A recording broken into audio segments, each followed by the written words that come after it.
Sebelumnya, Assalamualaikum warahmatullahi wabarakatuh. Berjumpa lagi dengan channel YouTube Kakak. Di video pembelajaran kali ini, Kakak akan menyampaikan materi pembelajaran yang berjudul Meraih Kasih Allah Subhanahu wa Ta'ala dengan Ihsan. Yang mana nantinya di video pembelajaran kali ini, Kakak akan menyampaikan materi pembelajaran mengenai pengertian dari ihsan, macam-macam dari ihsan, serta contoh menerapkan perilaku mulia. Nah, oleh karena itu langsung aja lanjut ke materi pembelajarannya.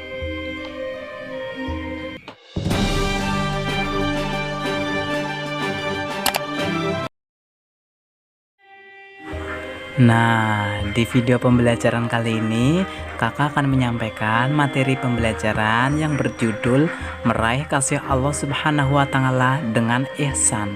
Nah, sesuai dengan judul pembelajarannya, di sini Kakak akan menjelaskan pengertian dari ihsan.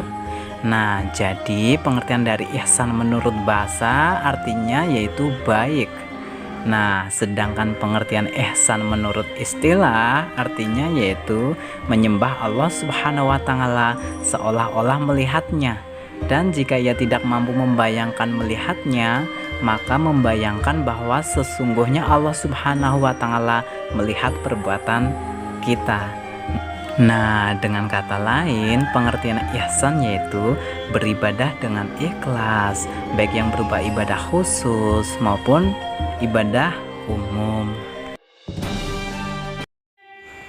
Nah, untuk yang kedua yaitu ihsan kepada sesama makhluk ciptaan Allah.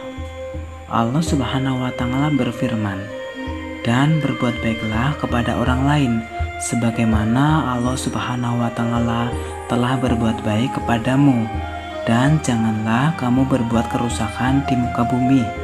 Sesungguhnya Allah Subhanahu wa Ta'ala tidak menyukai orang-orang yang berbuat kerusakan." Nah, dari berbagai ayat dan juga hadis mengenai ihsan kepada sesama makhluk ciptaan Allah yang meliputi seluruh alam raya ciptaannya. Nah, untuk lebih jelasnya di sini Kakak akan menjelaskan satu persatu. Nah, ihsan kepada sesama makhluk ciptaan Allah diantaranya yang pertama yaitu ihsan kepada kedua orang tua.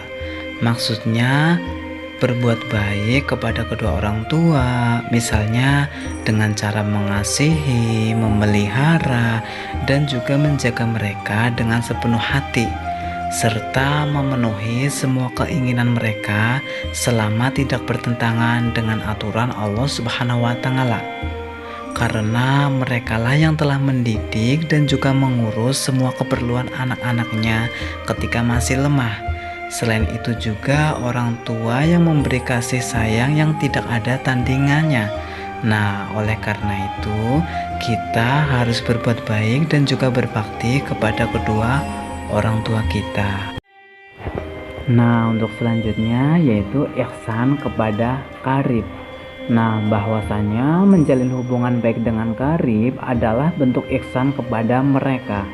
Bahkan Allah Subhanahu wa Ta'ala menyamakan seseorang yang memutuskan hubungan silaturahmi sama saja dengan perusak di muka bumi. Allah Subhanahu wa Ta'ala berfirman, "Maka apakah kiranya jika kamu berkuasa, kamu akan membuat kerusakan di muka bumi dan memutuskan hubungan kekeluargaan." Quran Surat Muhammad. Karena pada dasarnya silaturahmi merupakan kunci mendapatkan keridhaan Allah Subhanahu wa Ta'ala.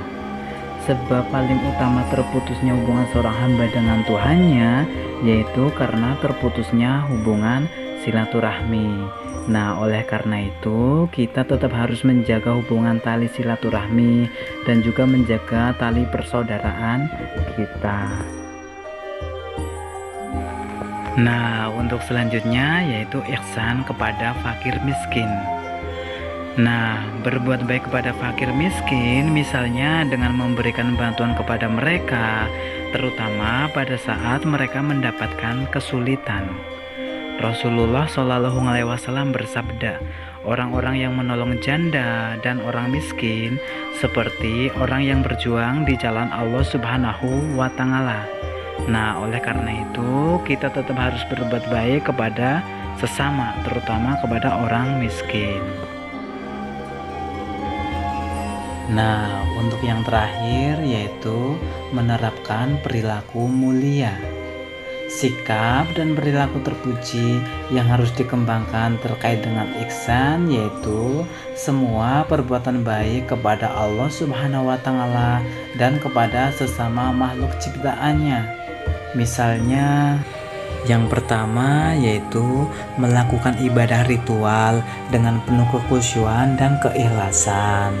Nah, untuk yang kedua, berbuat baik kepada kedua orang tua dengan mengikuti semua keinginannya dengan syarat tidak bertentangan dengan aturan Allah Subhanahu wa Ta'ala. Nah, untuk yang ketiga, menjalin hubungan baik dengan kerabat. Nah, untuk yang keempat, menyantuni anak yatim dan fakir miskin.